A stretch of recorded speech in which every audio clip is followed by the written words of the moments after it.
Update kasus pembunuhan Imam Maskur di Beber Hotman Paris, Praka RM ternyata punya bos besar. Update dan fakta baru kasus oknum TNI habisi nyawa pemuda Aceh Imam Maskur. Hotman Paris Hutapea membeberkan 3 fakta baru dalam kasus penyekapan dan penganiayaan Imam Maskur. Salah satunya adalah ada sosok bos yang beri perintah ke oknum Pas Pampres dan 2 oknum TNI lainnya untuk memeras korban. Hal itu diketahui Hotman usai mengikuti proses rekonstruksi atau reka ulang pembunuhan Imam.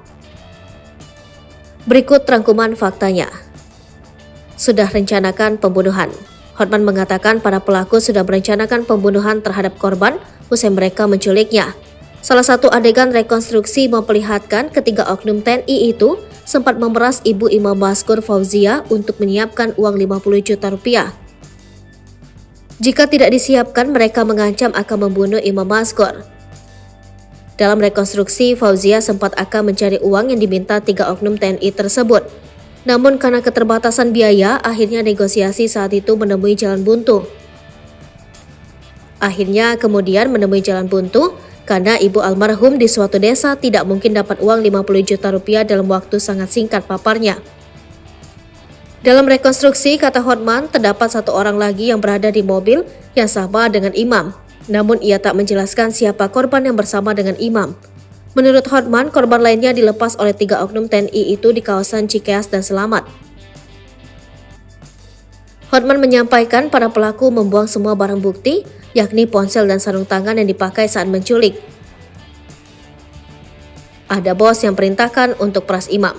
Hotman mengungkapkan diduga ada seseorang yang memerintahkan Praka HS, Praka J, dan Praka RM untuk memeras Imam. Pemerasan ini, kata Hotman, sudah lama berjalan.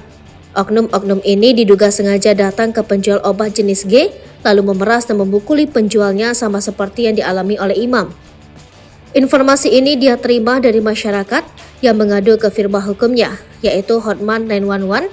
Hotman mengatakan bos yang dimaksud merupakan seorang pengusaha swasta, bukan dari latar belakang militer.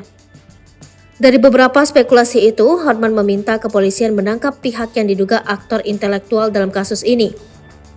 Kemudian Hotman menyebut para pelaku membawa surat palsu saat menculik Imam. Cari korban secara acak.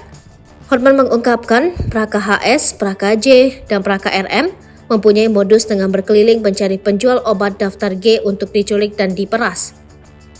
Adapun obat daftar G adalah obat keras yang harusnya dibeli dengan resep dokter. Namun banyak penjual yang memperdagangkan obat daftar G secara ilegal. Untuk diketahui, Imam tewas usai diculik dari toko obatnya di wilayah Rempoa, Ciputat, Tangerang Selatan. Dia kemudian disiksa, jasad Imam ditemukan di sebuah sungai di Karawang, Jawa Barat. Saat ini Pemdam Jaya telah menetapkan 3 anggota TNI sebagai tersangka dalam kasus tersebut. Ketiganya adalah Praka HS dari Direktorat Topografi Angkatan Darat, Praka J dari Kodam Iskandar Muda Aceh, dan Praka RM dari Satuan Pas Pampres. Sementara itu, Polda Metro Jaya menetapkan 3 tersangka warga sipil atas kasus tersebut. Mereka adalah AM dan Heri, 2 orang penada hasil kejahatan para pelaku. Satu lagi yakni Zulhadi Satria Saputra alias MS, yang merupakan kakak ipar Praka RM.